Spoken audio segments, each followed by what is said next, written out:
శివ మహాపురాణంలో శతరుద్ర సంహితలో 22nd చాప్టర్లో 19 శ్లోకా నుంచి ఏదైతే సాగర మంతన చెయ్యటానికి ఉద్భవించిన అసురులు అలాగే దేవతలు కూడా వాళ్ళు అలా చేస్తూ ఉంటే కాలకూట విషం వచ్చి ఇవన్నీ ఎలా అయితే అందులోంచి అన్నీ ఉద్భవించాయి అవన్నీ కూడా ఇక్కడ చెప్తూ అంటే ఇక్కడ పరమాత్మ యొక్క అవతారము అలాగే ఇక్కడ అవతారాల్లో భాగంగా లీలల గురించి చెప్తూ పునశ్చామత్యమానే తు కాలకూటం మహావిషం యుగాంతానలభం జాతం సురాసుర భయావహం.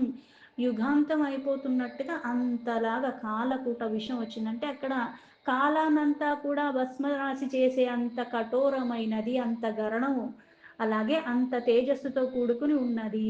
ఆ మహావిషం ఎప్పుడైతే ఉత్పన్నం జరిగిందో ఆ అగ్నికాంతి లాగా ఉన్నది. పైగా ఈ అగ్నికాంతి ఎలా ఉందంటే సకల లోకాల్ని దహించి వేసేలాగా ఉన్నది. ఈ కాలకూట విషంతో అక్కడ దేవతలు అసురుడు కూడా భయానికి లోబడిపోయి ఉన్నారు. మళ్ళీ ఆ పరమాత్మని ఆశ్రయించారు. పీయూష జన్మ కాలే తు బిందవు ఈ బహిర్గతా తేభ్యః కాంతాః సముద్భూత బహ్యో అద్భుత దర్శనాః. అమృతం ఇక్కడ ఉత్పన్నం అయ్యే సమయానికి అంటే ఇక్కడ అమృతం తాగటానికైతే ఎవరైనా తీపి ఉన్న పదార్థాన్ని ఎవరైనా తినడానికి ఇష్టపడతారు. కొద్దిగే కదా, విషమే కదా, 2 చుక్కలే కదా తీసుకో అంటే ఎవ్వరూ తీసుకోరు. ఎందుకు? అది ప్రమాదాలు దారి తీస్తుంది.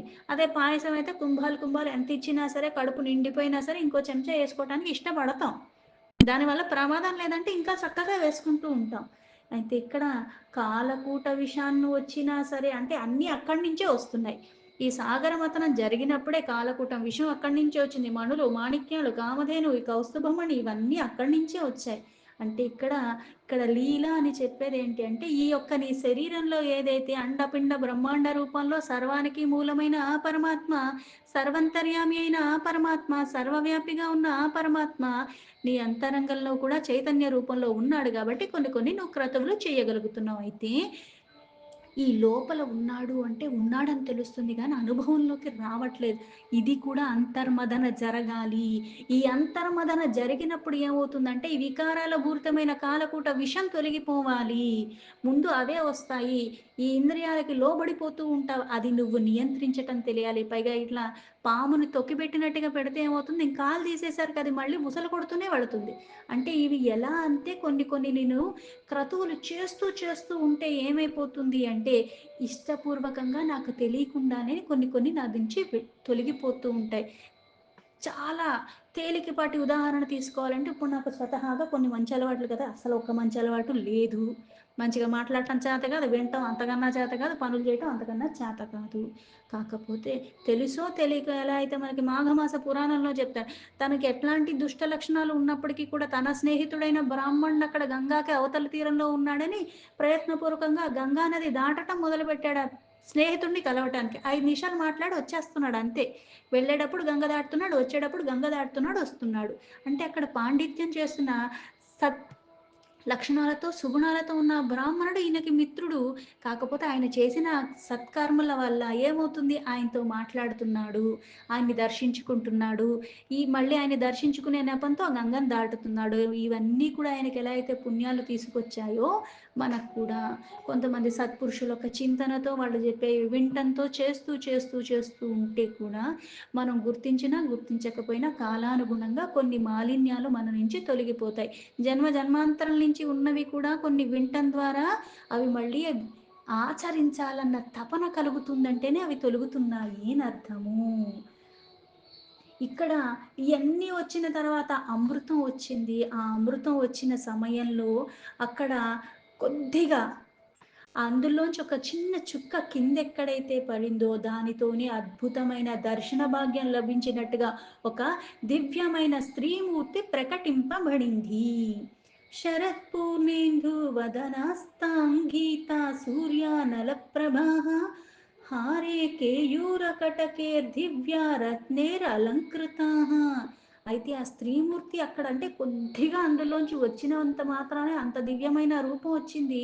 ప్రకటింపబడిన తర్వాత ఆవిడ ఎలా ఉంది అంటే పౌర్ణమి రోజు అంటే శుక్లపక్షంలో వచ్చే పౌర్ణమి. ఆ రోజు చాలా నిండుగా ఉంటుంది. కళలు అన్నీ అక్కడ పూర్ణంగా ఉన్నట్టుగా ఉంటుంది.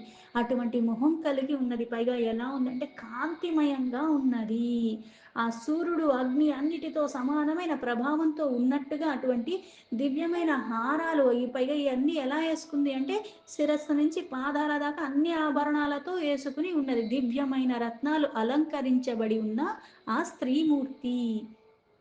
లావణ్యామృతాతో येन ताः सिच्यन्तयो दिशो दश జగద్దున్మాదయత్నేవ భ్రూర్భంగయాత వీక్షణాః.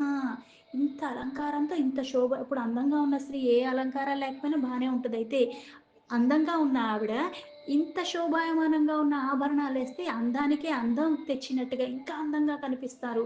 ఇంతలా అలంకరించి ఉన్న ఆ స్త్రీమూర్తి సౌందర్యానికి రాశీభూతంగా ఉన్నది. పైగా ఇంత తేజస్సుతో ఉన్నవాడి ఆవిడ తేజస్సు అన్ని వైపుల అన్ని దిక్కుల్లా ప్రసరింప చేస్తున్నట్టుగా ఉన్నది. పైగా విశాలమైన నేత్రాలతో ఉన్నది. అంత తేజస్సుతో ఉండి అంత విలాసంగా అంతలాగా చక్కని కళ్ళు ఇంక ఎక్కడ చూసినా సరే ఇది బాగలేదని చెప్పటానికి వీలు లేకుండా అంటే ఇక్కడ ఆవిడని చూసినంత మాత్రం చేత ఏమైపోతుంది అంటే ఉన్మత్తుల్లాగా అయిపోతారు. అంటే అట్లా మత్తులోకి తీసుకెళ్లి మోహానికి గురి చేసేలాగా ఉన్నది ఆ స్త్రీమూర్తి యొక్క రూపము. కోటిశస్తాः సముత్పన్నా స్వామృతాత్ కామనిస్సృతాः తతోమృతం సుమత్పన్నం జరా మృత్యు నివారణం. ఇక్కడ అమృత బిందువుతో అంతలాగా ఉత్పత్తి చెందిన ఆవిడ పైగా ఎట్లా ఉంది అంటే స్వేచ్ఛగా ఆ మూర్తిలోంచి మళ్ళీ కోటాన కోట్లు స్త్రీమూర్తులు వచ్చారు. తర్వాత ఈ జనన మరణం ఇవన్నీ తొలగించగలిగే ఒక అమృతం అన్నది ఉత్పన్నం జరిగింది. అంటే ఇక్కడ అమృతంతో సమానం ఏది ఎప్పుడు మనం శరీరమే ఉంది, ఇందులో మనస్సు అన్నది ఒకటి ఉంటుంది అంటారు. అది కనిపిస్తుందా కనబడదు. కాబట్టి నా మనసు బాగలేదు అంటారు. కాలు బాగాలేదు చెయ్యి బాగాలేదంటే కనిపిస్తుంది. దీనికి ఏదో దెబ్బ తగిలిందంటే బాగలేదు అనుకోవచ్చు. నా మనస్సు బాగలేదు అంటాం. మనస్సు ఎప్పుడు బాగుంటుంది అంటే నీ కోరికలు ఏవైతే ఉంటాయి గొంతెమ్మ కోరికలు నాకు ఇది కావాలి అది నాకు వచ్చినప్పుడు నేను బాగుంటాను, అది నాకు దూరం అయితే నేను బాగోను అంటే ఏమవుతుంది, వికారాలకి లోబడిపోయిన కారణంగా నాకు చంచలత్వం ఎక్కువైపోయిన కారణంగా ఇట్లాంటి అలజడిప్రాయంగా నేను ఉంటున్నాను. అయితే ఇక్కడ అమృత బిందువు వచ్చింది అంటే అక్కడ బిందువుతో సమానమైన ఆవిడ ఇంత స్త్రీమూర్తి వచ్చింది. ఈ స్త్రీమూర్తితో మళ్ళీ కొంతమంది కోటాను కోట్ల స్త్రీమూర్తులు వచ్చారు. అలాగే ఈ శరీరంలో ఏదైతే మనస్సు ఉందో ఆ మనస్సే నీకు శత్రువు, ఆ మనస్సే నీకు మిత్రుడు. సృష్టిలో అన్నీ అందంగానే ఉన్నాయి. అందంగా ఉన్నదాన్ని ఆస్వాదించినంత వరకు నష్టం లేదు. కాకపోతే అది నాకే సొంతం కావాలని లేకపోతే దానివల్ల ఇంకొకరికి ఎవరి దగ్గరన్నా అది అందుతుంది అంటే దాన్ని మళ్ళీ నేను హింసించే ఇటువంటి ప్రవృత్తి నాకు లేకుండా ఉన్నంత వరకు పర్వాలేదు. దీని ద్వారా నేను అవతల దానికి హాని చేస్తానో లేదో తర్వాత సంగతి కానీ నా ఈ జన్మని సార్థకం చేసుకోకుండా నన్ను నేను నశింప చేసుకునేలాగా చేసుకుంటాను, విచక్షణ కోల్పోతాము. అందుకే ఇవన్నీ వచ్చిన తర్వాత అంటే నిన్ను మాయకి మోహాలకి గురి చేసే వస్తువునంతా కూడా పెట్టిన తర్వాత జనన మరణ చక్రంలో భ్రమించనివ్వకుండా అమృతాన్ని పానం చేసిన వాళ్ళకి మళ్ళీ దానికి అతీతంగా ఉండగలిగే ఆ శక్తి వస్తుంది.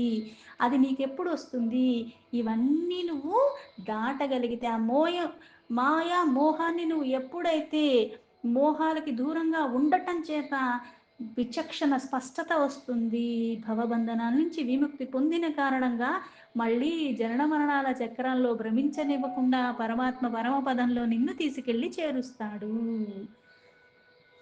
లక్ష్మీం శంఖం కౌస్తుభం చ ఖడ్గాం జగ్రాహ కేశవః జగ్రాహకో హయం దివ్యాముచ్చేశ్రావ సమాధనాత్. ఎలా అయితే అందులోంచే లక్ష్మి వచ్చింది, శంఖం వచ్చింది, కౌస్తుభ మణి వచ్చింది, అలాగే ఖడ్గము శ్రీ విష్ణు గ్రహించాడు. అంటే లక్ష్మిని, శంఖాన్ని, కౌస్తుభ మణిని అలాగే శారంగధను ఇటువన్నిటినీ కూడా ఆయన ఖడ్గాన్ని కూడా ఆయన స్వీకరించాడు. అలాగే సూర్యుడుతో ఆధారపూర్వకంగా దివ్యమైన ఉచ్చశ్రవ అన్న ఆ గుర్రాన్ని సూర్యుడు స్వీకరించాడు. పారిజాతం తారువరమైరావతమీ ఈశ్వరం శచీపతిశ్చ జగ్రాహ నిర్చేరేషో మహాధనాత్. అలాగే దేవతలకి స్వామి అయిన ఆ ఇంద్రుడు శచిస్పతి ఆయన ఈవిడ భార్య. అయితే ఈవిడకి పేరు చెప్పి మళ్ళీ ఆయన్ని జపటం ఎందుకు అంటే, ఈవిడ మళ్ళీ కూడా అన్ని సద్గుణాలతో సంపన్నంగా ఉన్నది శచీదేవి. ఆ శచీదేవి యొక్క భర్త అయిన ఇంద్రుడు కూడా అత్యంత ఆదరపూర్వకంగా పారిజాత వృక్షాన్ని తను తీసుకున్నాడు. అది అన్నిటిలోకి శ్రేష్టమైనది అంటారు. అలాగే అందులోంచి ఐరావతం ఏదైతే వచ్చిందో ఆ ఏనుగును కూడా ఆయనే గ్రహించాడు. కాలకూటం శశాంకం చ దేవత్రాణాయ శంకరః స్వకంఠే ధృతవాన్ శంభుః స్వేచ్ఛయా భక్తవత్సలః. అంటే ఇక్కడ అమూల్యమైన వస్తువులు, దివ్యమైన వస్తువులేమో వీళ్ళందరూ స్వీకరించారు. కానీ కాలకూట విషము ఏదైతే ముల్లోకాల్ని కూడా దహింపవేస్తుందో అన్నంత అగ్నిపుంజంలా ఉన్నది, అది పరమేశ్వరుడు పూజించాడు. ఎందుకు? వీళ్ళందరూ ఆయన్ని పూజించుకుని ఆయన్నే ఆశ్రయించా, నువ్వే దిక్కునాయనా అని అంటే ఆయన దాన్ని సేవించాడు చాలా ఆనందంగా. ఏదో ప్రసాదాన్ని స్వీకరిస్తే ఎంత ఆనందంగా స్వీకరిస్తాం తీపి పదార్థాన్ని, అంతలాగా తీసుకుని ఆయన అక్కడ నిక్షిప్తం చేసుకున్నాడు ఆయన కంఠంలో కాలకూట విషము. అలాగే చంద్రుడు తన మస్తకాన్ని మీద చాలా స్వేచ్ఛగా ధరించాడు.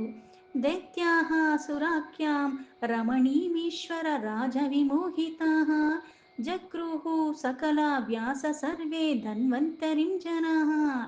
ఆ ఈశ్వర్ యొక్క మాయతో మోహన్కి లోబడేలాగా దైత్యులు ఆనంద ప్రధానంగా అక్కడ మళ్ళీ ఎలా అయితే మోహిని రూపాన్ని దాల్చి ఆ విష్ణువే మళ్ళీ దేవతలకేమో అమృతాన్ని ఇచ్చి దైత్యులకేమో మళ్ళీ అమృతాన్ని ఇవ్వకుండా మదిరనిచ్చాడు. అదేమో వాళ్ళు అదే అమృతం అనుకుని వాళ్ళు దాన్ని స్వీకరించారు. అలాగే వ్యాసుడు కూడా అక్కడ అందరు మనుష్యులు కూడా ధన్వంతరి విద్య ఆయన దాన్ని ఏదైతే ధన్వంతరి అక్కడి నుంచి ఉద్భవించాడో ఆయన్ని మళ్ళీ వ్యాసుల వారు స్వీకరించారు. జగృహుర్మునయః సర్వే కామధేను మునీశ్వరాः సమాన్యాన్యత స్త్రియస్తాశ్చాస్థితా ఆసన్ విమోహికాః. మునిగణములందరూ ఏమో కామదేవుని గ్రహించారు. అలాగే అందరినీ మోహింపచేసే ఆ స్త్రీలు కూడా సామాన్య రూపంలో అక్కడ మళ్ళీ స్థితులై ఉన్నారు. అమృతార్థే మహాయుద్ధం సంభభూవ జయేషిణాం సురానాం అసురానాం చ మితః సంక్షుబ్ధ చేతసాం. అక్కడ విజయం లభించాలన్న అభిలాషతో ఉన్న అటువంటి దేవతలు అలాగే రాక్షసులు కూడా అమృతం కోసం ఇద్దరు కూడా కొట్టుకుంటున్నారు, యుద్ధం చేసేసుకుంటున్నారు నాకంటే నాకు.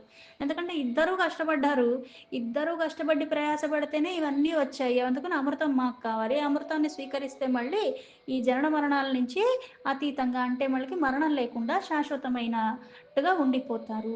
అందుకని వాళ్ళిద్దరూ గొడవ పడుతున్నారు. ఇక్కడ ఇద్దరూ కష్టపడి సాధించారు. కాకపోతే మనకు అందుకే ఏం చెప్తారు, ఒకే క్రతు ఒక పనే చేస్తున్నాం. దుర్గుణాలతో ఉన్నవాడు అదే చేస్తున్నాడు, సుగుణాలతో ఉన్నవాడు అదే చేస్తున్నాడు. కాకపోతే చేసే క్రతువు అదైనప్పటికీ కూడా ఫలితం మారుతుంది. భావన మారితే ఫలితం మారిపోతుంది.